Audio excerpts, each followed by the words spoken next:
Horrendous. Horrendous if you want to get a GP appointment. Horrendous if you want to travel around Britain's motorways. Horrendous if you want your kids or grandkids to ever get a foot onto the housing ladder. Horrendous in terms of producing very disjointed societies and communities. And the message is pretty clear. 750,000 in the last year. And don't believe the lies and spin that it's a 20% reduction from the year before. They're lying.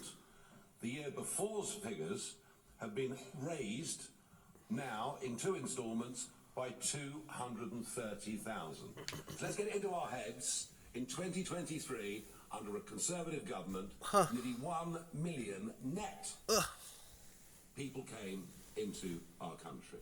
This after manifestos in 2010, 2015, 2017 and 2019, promising in the first 3 they'd reduce the numbers to tens of thousands a year. What liars! The last one, a substantial reduction.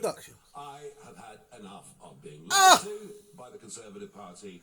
I don't believe they'll be forgiven at any point in the next few years for what they have done and the impact it's had on people's lives.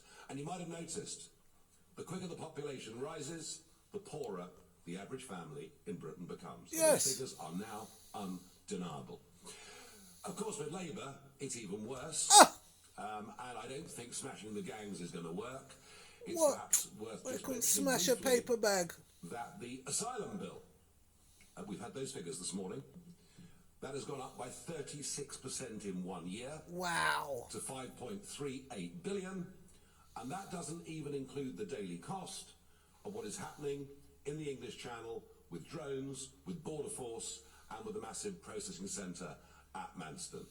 I don't know what the true figure is, but it wouldn't be difficult to work out that it would be several multiples of what has been taken away from Britain's pensioners in terms of their winter fuel allowance and the hit that will be taken by British farmers. But then, why would they matter? They're British. They seem to be always at the back of the queue. So I'm pretty angry about those numbers today. I think the general population will be too.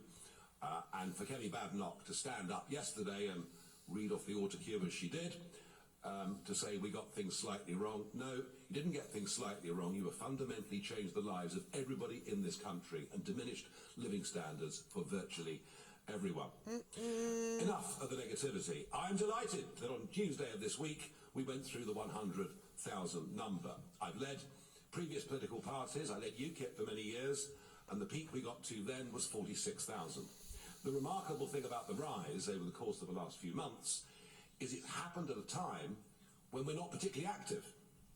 We are restructuring, reorganising, as Zia said. We now have 400 parliamentary constituencies that are up and running, and we're about to release them into the field. We're about to start delivering tens of millions of leaflets through doors. This rise has happened during a relatively quiet period of reorganisation for the party. The appetite out there is quite extraordinary. The enthusiasm. I mean, you should have been at the Reform Christmas party last night. That took I missed it. I wasn't invited. I, of course, now being older and wiser, left in the league. There we go. You didn't get the chance to dance to YMCA, which is a bit of a regret. Heavens above. That's good news.